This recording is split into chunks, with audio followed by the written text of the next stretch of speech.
Hello, everyone. My name is Sophie Aplin, and I am the Assistant Director for Pine Reads Review, a young adult and children's literary publication focused on showcasing diverse debut and established authors. And today I am joined by my fellow Pine Reads team member, Teresa, and the lovely Kes Trester, author of the new book, The Nine Origins. Kes, would you care to introduce yourself? Yes, hi, I'm Kes Trester, and as she said, I'm the author of a new multi-book series coming out. It's called The Nine, and each book is going to have an individual title. So the first one in the series is called Origins. Well, for those of us who may not know too much about the book since it has not released yet, would you care to tell us a little bit about the plot and kind of the story a little bit? It centers on an 18-year-old young woman. She's just started college.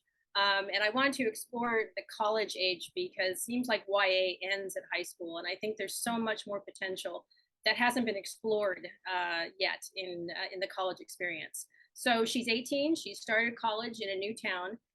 And she has left her small town in Northern California where she considered herself a bit of an outsider. She is a clairvoyant.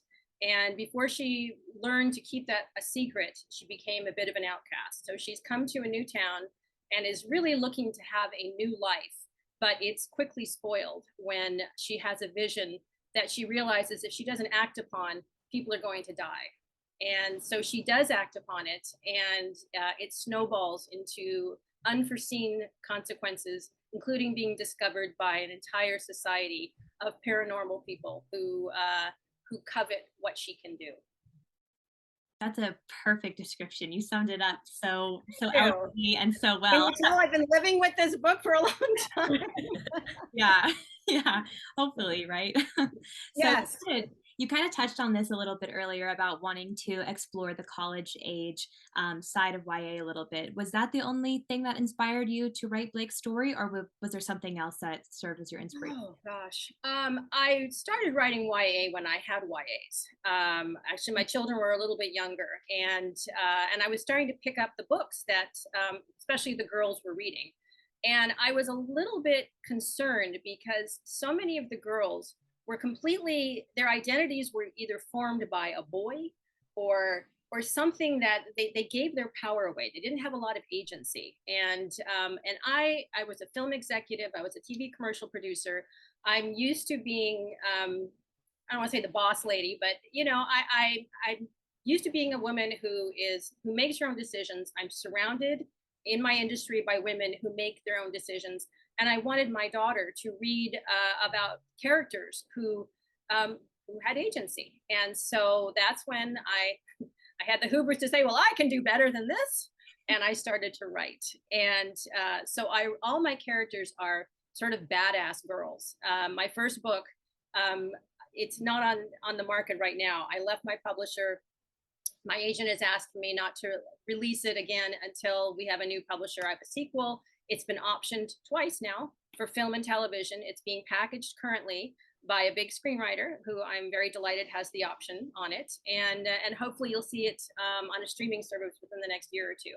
But like the Nine, Blake, who's the star of the Nine, she wants a life. She wants to make her own decisions, and same with A Dangerous Year. She is the daughter of an ambassador who comes to the United States. She's never been in the country, and she ends up being somewhat of a bodyguard in an elite boarding school. It's a fantasy. It's a lot of fun. There's not any touchstone of reality in it, but it was so much fun to write. But those are my characters, are girls and women that I hope other girls and women will read and be inspired to to take control of their own lives and their own decisions. So those are my characters. That's amazing. So, speaking on writing the Nine Origins, when you first started writing the book, where did you exactly start writing? Did you first start writing the characters? Did you first focus on trying to establish the setting? Did you work on the lore first, or did you go straight into like writing the plot? Uh, um, when I first started writing many years ago, I threw a lot of ideas at the wall to see what really inspired me. And this is actually an idea that I started writing 12 years ago because I like the idea of a clairvoyant who saw so much but experienced so little. And what does that do to a character that you know that somebody may not be truthful, or the situation may not be good for you, but you don't really experienced it for yourself. So you're still going to have to make a certain amount of your own mistakes as you go along. So that's a character I started writing about. I sort of sketched in the world, but I didn't know what that world was. I had young kids, I was working, I didn't have a lot of time to learn about world building, which I have learned a lot since. So I put it down and I wrote other books, but it's an idea that never left me. And as we got through, writing more books, I realized that this is a book I really needed to write. Do you experience that there's just something nagging at you, and you just you're inspired and you sit down to write, and 6 hours later you realize you haven't moved? This was one of those stories for me. I had to write about this girl and her world. So that was sort of the origins to the book. Gosh, that sounds absolutely magical. I love everything about that. And, when you're talking about sitting there for 6 hours, just like absolutely word vomiting your story and everything that you want to say on the page, it is really like a feeling like no other. And when you get that, it's just absolutely amazing. It's the best, isn't it? When the muse finds you and it's just, I must write. I know. Yes, I love that feeling. Yeah. So you mentioned a little bit about world building and how you're kind of learning how to do that. So in terms of the magic system, which is very creative, by the way, I really enjoyed reading about that. How did you approach making that? Ooh, oh boy. I knew that I wanted a lot of characters who had the ability to do a lot of fun things. As a writer, you want to be able to create characters with a ton of growth and situations that you can grow forever. I know my publisher would like to create 9 of these books. So I had to give myself a lot of room to grow. And so that's sort of where I came up with the ideas. I also didn't want to have I didn't want to have any Fey Lords or any, I wanted this to be set in reality. Like, this world could actually exist. You could turn a corner and you could walk into the 9.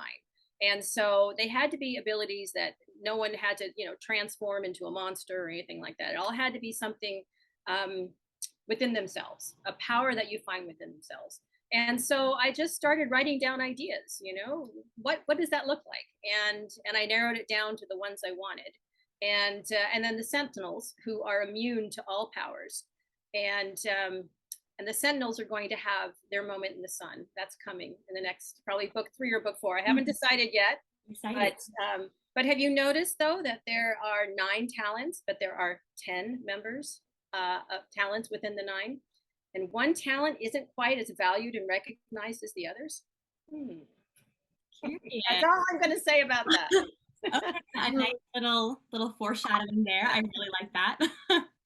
Nice, such a tease. Yeah. Well, I finished book 2, and so I already know what happens next. And I'm outlining book 3 right now, so I'm not going to give any spoilers away. But like I said, I have some ideas about where things are heading. Yeah, amazing.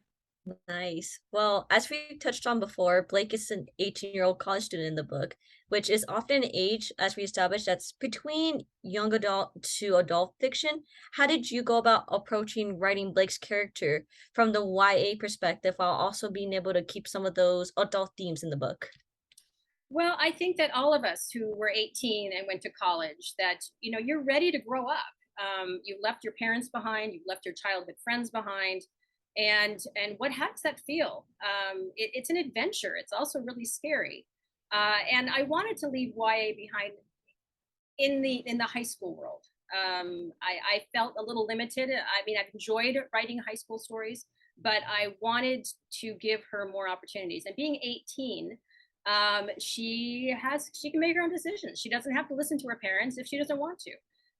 She can have a boyfriend. She can go all the way if she wants to. I just wanted to have a lot of opportunities and a lot of growth, because over 9 books, Blake is going to experience a lot of life. Let me put it that way. Yeah, I really, really like that personally, because I have often found that, Treza and I, we kind of straddle the line between YA ourselves. I'm 21, and so it's kind of a weird age to be reading YA when some of it is really childish. And so I really like that, you chose to make her an 18-year-old because it does kind of capture a little bit more of that adult feeling. And you do get a lot more autonomy when you're an adult and you're viewed that way by society. So I think, Yes. Well, for about 5 minutes, you guys are probably too young to remember this, but new adult was very popular. yeah. And then it became college erotica. Yeah. And it was like, no, I don't really want to do that. But Yeah. I was so excited when people were saying new adult is a new category and it's going to allow you to write for that age, that 18 to 20, 18 to 22, because traditional thinking is readers read 2 years older. So if I have an 18-year-old protagonist, 16-year-olds are sort of the target audience. Mm.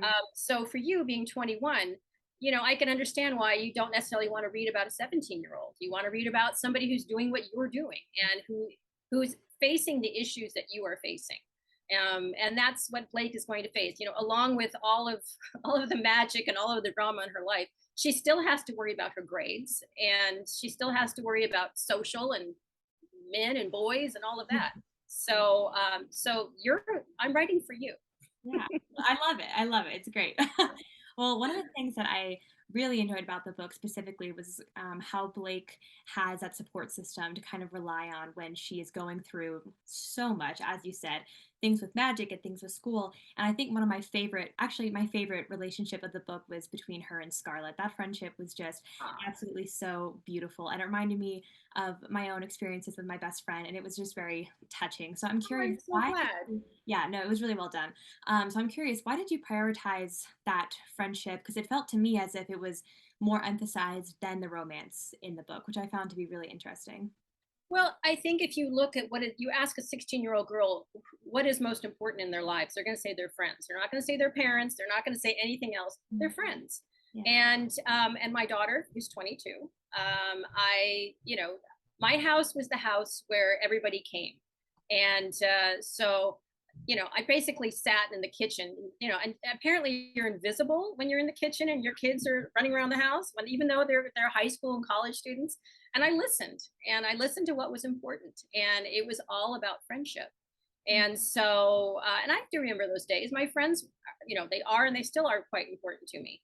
And I like to see female friendships in books that are healthy and normal, and they're not fighting over a guy or whatever. And Scarlett and Blake are going to have their ups and downs. As you saw in the 9, Blake is going someplace where Scarlett can't follow. So what does that mean for their friendship? So that's something we're going to be exploring in the next couple of books as well. Oh, exciting. Okay. Yes. That's fascinating. Yeah. So, after I did some cyber stalking on you before, Good. and I learned that you, as you mentioned already, that you had a background in film production, which I thought was pretty incredible. Has your experience in film production like influenced the way you approach writing? 100%. It has informed my whole storytelling style. My first executive job in film was as a development executive, which basically means I was an editor for screenwriters. And so for years, that's what I did. I read scripts. I sat down with screenwriters. We talked about story and structure and pacing and dialogue. If you want to learn something about dialogue, take any scene out of your book and write it into a scene for a film or a TV show. And you realize just how important a single line of dialogue can be. It has to inform the character. It has to move along the plot. It has to entice and thrill your viewer. And so I learned a huge amount about writing doing that, and even making TV commercials, 30-second stories. One of my jobs, in order to book jobs, I would have to write director's treatments. And what I would do is I would get in the storyboards from an advertising agency. I would sit down with the director they wanted to work with, and I'd say, what is your vision? And then I would write a 10 or 12-page treatment on a 30-second spot.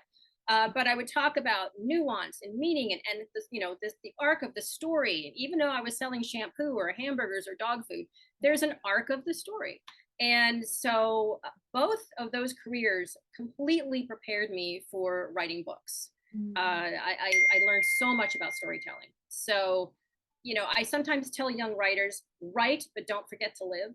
And this is part of it, is that you can't write unless you are aware of first, not only just storytelling structures, but how people react, how do real people live, what is important to them, and so live, and you will become a better writer because of it. Yeah, that's amazing advice. And especially for someone as introverted as myself, it's good to get a reminder to go outside every once in a while. Yes, yes. Well, we did have a couple of other questions on that, but I did want to really quickly focus on your background in film production briefly, because that is very interesting to me. We've never interviewed anybody in the film who has been Oh, in the really? industry. Oh, yeah, no one. Okay. It's not super common for YA authors and middle grade authors, I think. So I don't know how much you can tell us, but were there any really interesting projects that informed how you write characters or magic or anything like that? Um, I worked on a lot of independent movies, and so they were freed from the studio structure, and so we were allowed to do. It was a lot of very commercial, um, not very good movies in some cases, but I didn't finance them. I was just paid to help make them, and I learned a lot about character. Yes, about what is real and what is not real, as far as selling it to an audience, and finding the nuance. I worked with a lot of actors, talking about the nuance of a character. I mean, I know it's cliche to say the motivation, Yeah. but I try and look at each character. What is their motivation? What do they want? And I think figuring out your character's agenda is probably the most important thing for authentic writing. And I did learn that from filmmaking. Yeah. Yeah, I bet. That's super interesting. So you were in the film industry for quite a while, is that correct?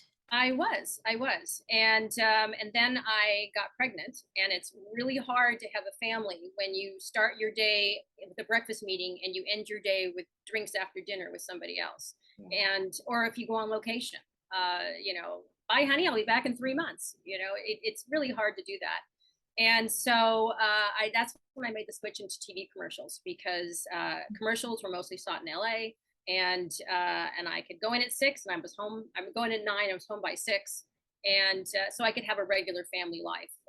You hear of a lot of actresses who do sitcoms and TV shows because they want to stay home and raise their families. Mm, I did it for the same decision. I went into TV commercials so I could raise my family. yeah. But now both of my kids, one has gone into film producing and one has gone into as a publicist. So they just graduated. Fall So in there while I'm free. I'm free. awesome. That's awesome. Well, congratulations on that. You must be really Thank excited. you. So what made you get into film in the first place?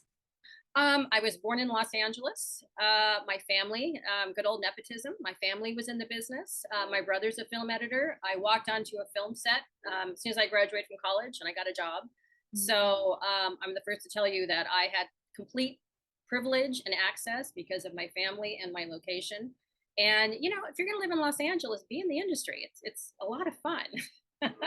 So that's what I knew, and so that's what I pursued. And yes, it was a lot of fun, and I'm looking forward to going back in a certain extent, but this time as a consulting producer. I know with my first book that I'm contractually bound to be a consulting producer on the series. So I'm very much looking forward to being a part of that, and returning to my roots just for a little bit.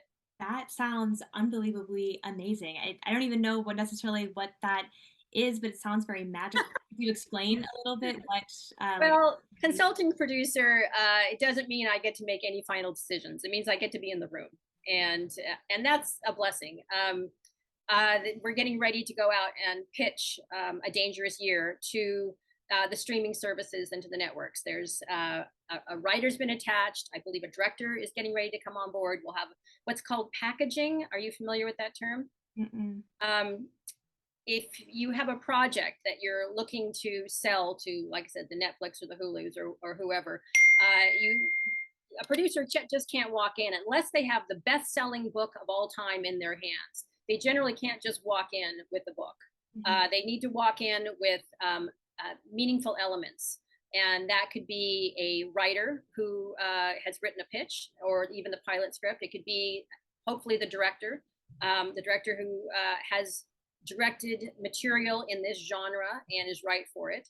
And you never know who else. But so it's currently being packaged, and the screenwriter who has optioned my book, he was in the writers' room for Sons of Anarchy and The Wire, and he's written John Wick. Oh, I love John Wick. Yeah, not the first one. I want to say he wrote the third one.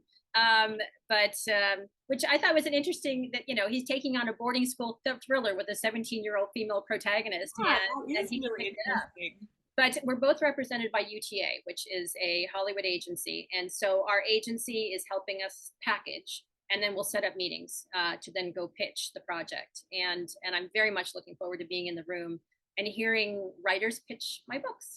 So Wow. it'll be fun. So cool. Yeah, that is absolutely wild. Thank Yeah, you but for telling us a little. that's probably the limit of what I get my authority. Basically, I can just sit there. I'll probably get a director's chair with my name on it, and somebody will bring me coffee, and and then I say, "Oh, great, thank you, thanks for letting me come play." And that'll be, like I said, as far as my involvement will be allowed to go. Yeah. Is that like a dream come true when, as a writer, to write a piece of literature and then for someone to come being all like, I want to make this into a movie? Is that like a wow It's moment? amazing. A Dangerous Year was optioned when I first published it, and I had 4 Hollywood entities all call and say, "We want this book." And I got to have a phone call with each one, and that they could have them tell me how amazing the book is. So yes, it's a dream come true. And then it actually got sold as a digital series for a major social media platform, and then the pandemic happened and shut down Hollywood. And so the producers at this platform who had bought my book moved on. New people came in, and things happened. Thank you very much. We're going to move on. So then, when my book was on the market again, I got 2 phone calls. One from Chris Collins, who has it now, and other from a major A-list movie star who wanted it. And he couldn't get it together. He had movies to make, he had places to be, and he was like, I don't have time. I love it. I'd love to have it, but go with the screenwriter. So I did. So yes, when a major A-list movie star calls and says, "I love your book," it's like, okay, I'm done. What else is there in life? This is good. That is So, and I know that my film agent is very excited about the 9, and so I can't wait to see what happens with that now. yeah. Oh my gosh, amazing. Well, congratulations for all Thank of you. that. Yeah, It's Thank you. congrats. Yeah, it's super awesome to get just a peek inside that world because I know for me that's so foreign. I've never really heard anything about that, so that's really awesome. But kind of switching gears a little bit and going back to our original line of questions, more focusing on your writing rather than the film, although that was super interesting. We're curious to see how you handle deadlines as they are kind of writers' worst enemies sometimes. And we do have a lot of aspiring writers like ourselves at Pine Reads Review who struggle with deadlines sometimes ourselves. I'm a geek, and I hate being late for anything. I'm over prepared for everything. I'm one of those people. And so it's in my nature to, if I have a deadline, in fact, I have a deadline October 1st for the sequel. It's done. It was done 2 weeks ago. And, but it's out to my readers. I have a wonderful group of readers who have read everything I've written, and they know they've read the 9, and now they're reading Alder House, and that's the name of the sequel, is Alder House. And so they know the magic and the lore, and so they have time to read, which always improves my writing when I have a group of readers. And then their notes will come back to me in mid-September. I'll have 2 weeks to revise, and I pretty much cleared my calendar for those 2 weeks. I told everybody, just leave me alone. I'm just going to go into the writing cave, and I'm going to revise, and then it'll be in my editor's desk on October 1st. And then, of course, she'll have comments, and I'll revise again. But I just over prepare. I'm also a plotter, not a pantser. And I don't know how people who pants make deadlines. I would just write myself, into corners or off into directions that I don't need to go. So I have a roadmap. And that's what I'm writing right now for book 3 is my roadmap. And then I'm going to sit down, and I do allow myself some flexibility in that. If a great idea occurs to me, I'm not going to then say, no, I've got that written down. But I will have the overall structure in mind, beginning, middle, and the end. And then it's just, the Bic method, right? You've heard of this? I have not personally, no. Butt in chair. Okay. Butt in your chair and write. And my son says that he would like to write. And I say, well, you know what writers do? They write. So sit down. And he goes, I know, Bic, Mom, Bic. So yeah. Yeah. That's how you make deadlines, is the Bic method. Okay, fair enough. Can't think of any better way myself. Yeah. Speaking of like your little writer's cave, is there like a special place you like to do your writing? Like, do you have like a designated spot where you sit and that's where you let your creative ideas flow? Or is it kind of like you have spots a little bit everywhere where you'll go and work on your writing? Well, as I mentioned, I live at the beach. And so right now I'm in, this is a bunk room for the kids. And this is my little space. But on the other side of this computer is a balcony. And if you've seen me at all on TikTok, I did show off my balcony once Oh where I yeah. sit out there with my silly crow. Oh And, yeah. and he and I sit out there and we write. And so I like to move around a bit, just because I think it's healthier to not just sit in a chair, but to move around. Sometimes I'll go into my room. And if my husband is not around, I will move downstairs. But I think if you're into telling a story, as long as you have your laptop, you can just dive in and write. So I guess the answer is no. I don't have a special spot. Just as long as I'm comfortable and I can, and there's not too much noise. I don't know how people do it in coffee shops. I would eavesdrop. I would listen to people's conversations. I can't do that. I need to have the waves or whatever, or a crow next to me. Gosh, the waves. That sounds so nice. Usually I just have like I put on YouTube a continuous loop of like ocean sounds. Like, Well, I will breathing share mine sounds, with you. nothing. Come out to California. I'll share my ocean with you. Oh my gosh, that I am very envious of your writing spot. That sounds We're manifesting it in your background. What's that? seriously. So and then just to kind of wrap it up a little bit, I was curious about your advice, your writing advice to budding authors and just writing or just budding writers in general, and if you had any books that you like or recommend or anything along those lines. Well, if you've seen me on TikTok, you've probably seen my video counseling young writers to be patient. Mm. Because the first book I wrote, I thought was good and it was not good. And so one of the things I do on Twitter, if you've been on Twitter with me, I do offer query help to a lot of writers. I started this year. I've worked with maybe 40, 45 writers on their queries. And I can tell from the queries who is a good writer and who still needs some work on their craft. Mm. And it's not my business to tell somebody they're not ready to query. I'm just there to help them write the best query they can, and then who knows, maybe something wonderful will happen. But I wish that writers would give themselves time to develop their craft. Mm. It's like any other muscle. If you go to the gym the first day, you're gasping. By year 2, you're doing army push-ups. So obviously the learning curve for writing is a lot longer. But I would say it took me about 3 or 4 years before I really felt confident in a book, and then I could make it, then it sold. So be patient. That is my number one counsel for young writers. And then other books. Okay, let's see. What have I read recently? As far as YA, I love the Agathas. And I know you had Kathleen with you. She and I are Twitter friends. So I don't know her in person, but we're Twitter friends. And I love the Agathas, and I'm delighted for a sequel. What else have I read on the way? I read everything. I've recently read Lessons in Chemistry, which I loved. I thought that was a great book. What else have I read? The Murder of Mr Wickham. I just finished that and I thoroughly enjoyed it. So as I said, I read across genres, and I think that's important also. Yes, read in your genre, but I read some romances. I wanted to learn more about yearning and the language you use and what that looks like in writing. So I read a lot of romances. So read everything. Read anything that you think can inform your characters and your writing. Yes, read in your genre, but don't just stay in your genre. Yeah, that's great advice. I love it.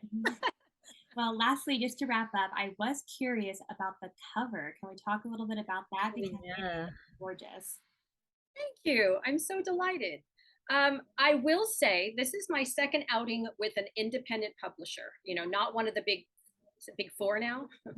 um, and uh, and I have friends who publish with the big houses, and they are sent their cover. And I have little dogs too. It's okay. And they say, okay, that's my cover. Um, both the times I've worked with smaller publishing houses, um, they work with me. They said, what would you like? And I sent them probably 5, 6, 7 covers that I thought were interesting. That and I pointed out why I thought each one was interesting, not just, here's a cover I love, but I like the font, I like the writing, I like this, I like this. And then they sent me back about 10 covers. And I immediately gravitated to the one that was there. And I said, I love it, but can we do this? Can we change the tone on that? Can we change the font here? And you know what? There wasn't like, oh God, they were like, sure, let's make you happy. And so my publishing house has been bent over backwards to make me happy, and that's so rare and so thrilling as an author to be in a partnership with a publisher who respects and cares about the author's opinion. Yeah. So the publisher and the artist and myself all collaborated, and that's what came of it. And I also wanted to cover that when you saw it, because there's going to be more books, and I wanted to cover that with sort of, I was thinking like the Zodiac Academy. How when you see a Zodiac Academy, you don't necessarily know which book it is, but you know it's a Zodiac Academy book. Yeah. And I wanted something similar in that it was branded, that the style was branded, and it will change obviously with the second book, but there's going to be certain stylistic elements that will retain. But I'm so glad you like it. Yeah, no, the covers are a really huge thing for me personally. I'm totally a judge a book by its cover type of person. Maybe I shouldn't admit that, but it's true. Mm-hmm. And yours has a really, really great cover. Yeah. Well, so. You're not alone, because it's done very, very well for me on NetGalley. It was the #1 book for several days running among independent publishers, and it was in the top 30 of all books. I was there with Taylor Jenkins Reid, who I think is amazing. I do love Taylor Jenkins Reid. Yeah, of course. And I had to take a picture. I was like, look, I'm sitting next to her. Yeah. Oh my gosh, that is so amazing. And I have to give the cover a lot of credit for that. So I owe that artist a lot. Yeah, for sure. Well, that is so unbelievably amazing. And I think that was pretty much all we had to ask you. We really got such a great idea of your book, and hopefully our listeners are as excited about the release of the 9 Origins as we are. You can expect to see it on shelves October 11th, and our review will be up then as well, along with this interview on that Friday. Well, I hope you enjoy it, and if you do, then I hope we can meet again about Alder House, because I think that's coming out in next summer. We will mark our calendars for that. Okay, great. That'll be wonderful. Well, thank you so much for hosting me. I always love talking about reading and writing, and especially with students who are heading that direction. So I hope I see you again. Yeah, absolutely. And thank you so much for doing it. Thank you so much. It was completely my pleasure.